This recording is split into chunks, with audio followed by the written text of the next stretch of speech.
Tahukah Anda bahwa program vaksinasi COVID-19 di Indonesia sudah dimulai? Iya, serius. Mungkin kalian ada yang udah tahu. Pasti kalau udah tahu sering baca berita. Oh iya, ngomong tentang berita, saya tahu tentang ini juga dari berita. Belakangan ini mulai bermunculan berita tentang vaksin COVID yang ternyata lolos tes dan akan dipakai sebagai vaksin darurat. Nah, sekarang program vaksinasi udah dimulai. Awalnya saya kurang yakin apakah sebenarnya ini berita itu terpercaya atau tidak. Lalu setelah membaca salah satu berita, saya yakin bahwa berita ini memang betul. Tapi sebenarnya seberapa terpercaya dan seberapa informatif sih berita ini? Mari kita ungkap. Berita yang akan ambil berasal dari kompas.com. Berita ini dirilis pada Rabu tanggal 13 bulan Januari 2021. Berita ini berisi tentang vaksin Sinovac yang telah lulus dari tes dan akan segera digunakan. Berita ini juga menyertakan 6 hal-hal penting yang sudah dirangkum tentang vaksin Sinovac ini. Dan sekarang saya akan menilai berita ini menurut ciri-ciri dan syarat-syarat berita. Mari kita mulai dari judulnya. Judul dari berita ini adalah vaksinasi COVID-19 dimulai. Ini 6 hal yang perlu diketahui soal vaksin Sinovac. Menurut saya penggunaan judul sudah sangat baik, menarik, dan juga informatif. Kalimat vaksinasi COVID-19 dimulai memberi informasi bagi orang yang belum tahu, sekaligus juga menarik perhatian untuk membaca berita tersebut. Judul berita mungkin tidak terdengar begitu penting, tapi sebenarnya judul berita itu berfungsi untuk menarik orang agar ingin membaca berita tersebut. Oke, lanjut ke isi beritanya. Di awal ada pembuka berita. Di sini pembuka beritanya sedikit pendek, tapi isinya jelas. Di pembuka itu kita dikasih tahu bahwa vaksin Sinovac udah akan dipakai dalam keadaan darurat. Dan kita juga dikasih tahu bahwa BPOM udah melakukan riset terhadap vaksin ini. Lalu di akhir kita dikasih tahu isi berita ini, yaitu rangkuman poin-poin penting tentang vaksin Sinovac yang terdapat pada baris akhir pembuka yang bertuliskan berikut beberapa poin penting yang harus diketahui soal vaksin Sinovac yang digunakan di Indonesia. Nah, di pembuka ini fungsinya itu kepake banget karena fungsi pembuka itu untuk menarik pembaca agar mau baca berita itu secara keseluruhan. Cara dan bahasa penyampaiannya juga bagus, nggak kepanjangan, dan bahasanya juga nggak begitu ribet.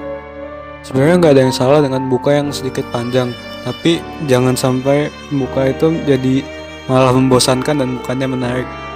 Dan sekarang masuk ke inti pokok dari berita. Sesuai dengan judulnya, berita ini akan bahas tentang 6 hal penting tentang vaksin Sinovac. Di berita ini, inti pokoknya berupa poin-poin. Ini sebenarnya adalah cara yang cukup pintar untuk memaparkan berita. Dengan menggunakan poin-poin, isi berita lebih mudah diingat dan juga data yang dipaparkan akan terlihat lebih detail dan lebih jelas, sehingga lebih mudah diingat. Selain itu juga, dengan menggunakan poin-poin, isi berita yang paling penting tidak tersembunyi dalam teks yang panjang lebar, sehingga pembaca dapat dengan mudah menemukan apa yang mereka cari dari berita tersebut. Dalam inti pokok ini juga, data tampilkan secara sangat detail. Ini menunjukkan usaha dari sang penulis yang ingin memaparkan data yang sebaik mungkin dan sedetail mungkin kepada pembaca. Menurut saya, secara keseluruhan berita ini sudah sangat baik. Isinya sesuai dengan ciri-ciri berita. Pertama, berita berisi informasi terkini yang penting diketahui publik. Jelas, berita ini sangatlah baru dan juga sangat bermanfaat untuk kita ketahui. Selain itu juga, berita ini menyajikan informasi yang bisa dibilang cukup eksklusif tentang vaksin ini. Dan informasi ini juga pastinya tentunya tidak kalah penting, maka juga sangat berguna bagi kita yang membaca.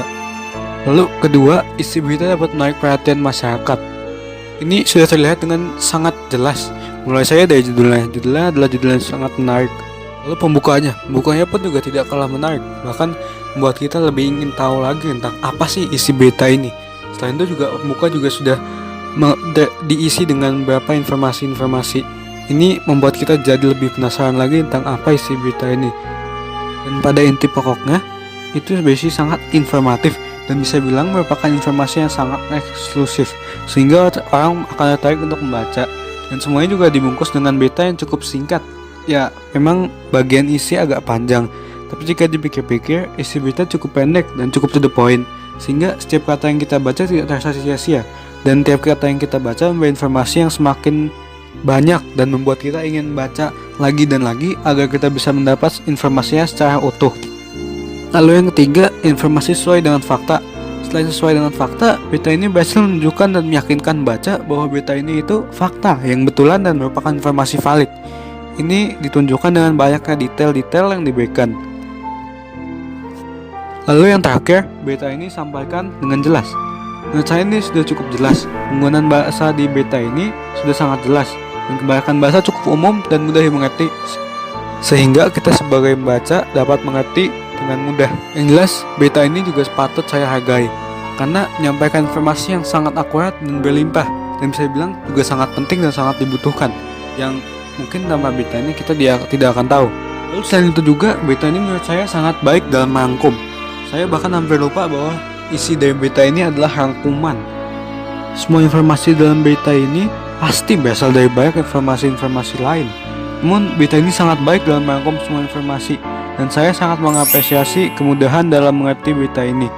Berita ini menunjukkan usaha yang sungguh-sungguh dalam merangkum dan memaparkan informasi yang bermanfaat dan akurat.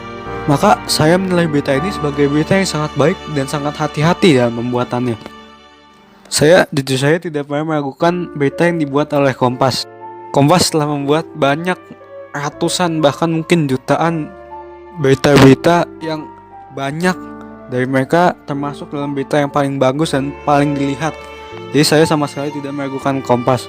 Maksudnya coba cari berita, pasti munculnya Kompas. Dan Kompas juga sudah berdiri dari tahun 1965. Ya sebenarnya tidak ada yang bisa diragukan lagi sih. Jadi ya saya nggak kaget juga Kompas ini beritanya bagus-bagus. Apalagi yang baru tahun 2020 ini pasti jauh lebih bagus lagi. Ya terima kasih telah menonton dan mendengarkan penilaian berita dari saya. Terima kasih.